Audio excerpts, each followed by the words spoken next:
Ok, bienvenue à tous au podcast Sport Santé Nutrition, le seul podcast qui tous les jours t'accompagne sur la remise en forme. Je m'appelle Médéric et j'essaie tous les jours de t'apporter des astuces pour te permettre d'atteindre au plus vite tes objectifs.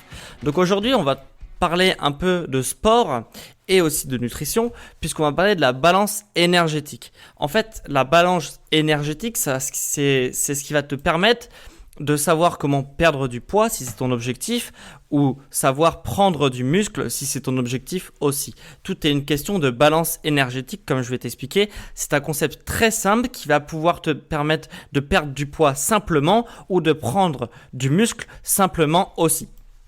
Donc, pour commencer, la balance énergétique, c'est quoi ? Tout simplement, la balance énergétique, c'est très simple à comprendre. C'est le nombre de calories que tu dépenses. Donc, d'un côté de la balance, tu auras le nombre de calories que tu dépenses dans ta journée. Et de l'autre côté de la balance, tu vois, tu auras le nombre de calories que tu manges dans la journée. Ok ? Donc, d'un côté, je me répète, le nombre de calories que tu dépenses dans ta journée et le nombre de calories que tu manges dans ta journée. Donc, en fait, tu as tout ce qui sort d'un côté et tout ce qui rentre dans ton corps de l'autre. Ok ? Est-ce qu'on est d'accord là-dessus ? Après, ça va me servir, ça va te servir à quoi ? Tout simplement, si tu veux perdre du poids, ça paraît très logique, donc tu as toujours ta balance énergétique. Si tu veux perdre du poids, tu as tout simplement à calculer le nombre de calories que tu dépenses dans ta journée.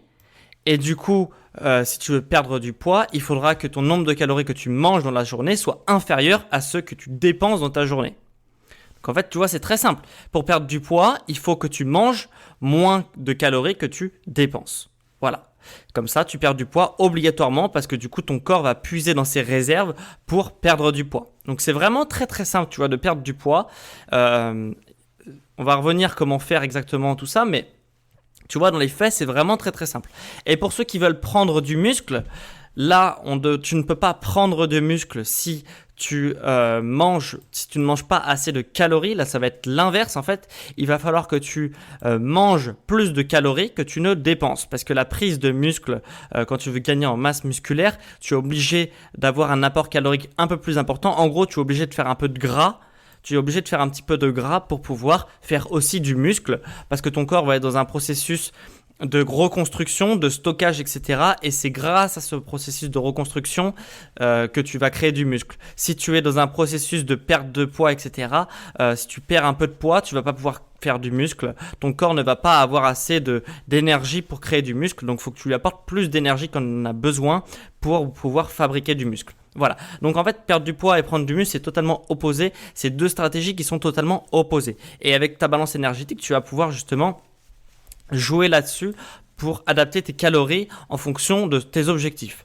Et après, tu vas me dire, ok, très bien, il faut que je mange plus de calories que je n'en dépense si je veux prendre du muscle. Il faut que je mange moins de calories que j'en dépense si je veux perdre du poids.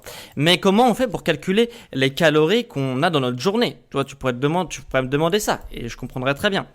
En fait, il y a des formules mathématiques. Bon, elles sont pas très compliquées, mais néanmoins, il y a un petit effort mathématique à faire pour savoir en fait deux choses. Tout d'abord, on va avoir une formule qui va nous permettre de calculer son métabolisme basal, le métabolisme basal. Alors, le métabolisme basal, ça peut paraître très compliqué dit comme ça. Déjà, j'ai fait un podcast sur le métabolisme. Va le voir si ça t'intéresse de savoir ce que c'est le métabolisme. Mais le métabolisme basal, là, j'en ai jamais parlé, c'est le métabolisme. C'est-à-dire que si on reste allongé, admettons, tu restes allongé toute la journée sur ton lit, donc tu n'as aucune activité de ta journée, ton corps va quand même brûler les calories parce que ton cerveau va continuer de fonctionner, heureusement, tu vois, sinon tu serais morte ou mort. Et tes muscles vont continuer quand même à avoir un petit impact, tes organes vont continuer de fonctionner, donc tout ça, ça brûle, ça consomme des calories. Et en fait, tout ce qu'on appelle métabolisme basal, c'est la dépense calorique minimum pour survivre, donc en faisant aucune activité, donc concrètement rester dans ton lit toute la journée par exemple. Donc ça, une fois que tu as calculé ça, pour savoir combien de calories tu dépenses dans ta journée, une fois que tu sais combien ton corps il a besoin minimum pour survivre, tu as juste besoin de rajouter les calories dépensées par ton activité, donc soit par ton travail, soit par tes activités. Enfin, même les deux en fait. Donc une fois que ton corps il a son quota calorique minimum, tu rajoutes les calories dépensées par ton travail, les calories dépensées par ton activité. Donc activité, c'est ton sport, si tu fais du ménage, de la cuisine, enfin tout ce que tu fais dans ta journée. Et à la fin, tu arrives à ton total calorique de journalier. Donc une fois que tu as rajouté ce que tes organes, ce que tes muscles et que ça ont besoin, ton cerveau, etc., plus tes activités, ça te fait ton total calorique journalier. Voilà. Et après, une fois que tu as ce total calorique journalier, du coup, tu sais exactement combien de calories manger. Si tu veux perdre du poids, tu devras manger moins que ce que tu as besoin avec ton total calorique journalier, donc un peu moins, faut pas trop se restreindre, sinon ça cause des problèmes, ça s'appelle un régime restrictif et ça je suis contre ça, mais de temps en temps manger un peu moins pour perdre du poids sur le long terme, ça peut être une bonne idée à voir. Et si tu veux prendre du muscle, là tu ne vas pas avoir le choix que de manger plus de calories que tu n'en dépenses pendant ta journée. Voilà. En fait, c'est aussi simple que ça de perdre du poids et de prendre du muscle. Bon, ça c'est la théorie, mais c'est quand même une bonne base théorique pour pouvoir pour pouvoir atteindre tes objectifs. Alors après, tu vas me dire, ok, mais comment du coup, c'est comment je fais exactement pour calculer mes calories. J'ai compris comment faire, mais quelle formule j'applique. Cette formule, ça aurait pas grand intérêt pour moi de te la dire parce que voilà, c'est ça plus ça plus ça est égal à ça, et après tu as tes calories de ton métabolisme de base, et après tu vas chercher tes calories que tu dépenses dans ton travail.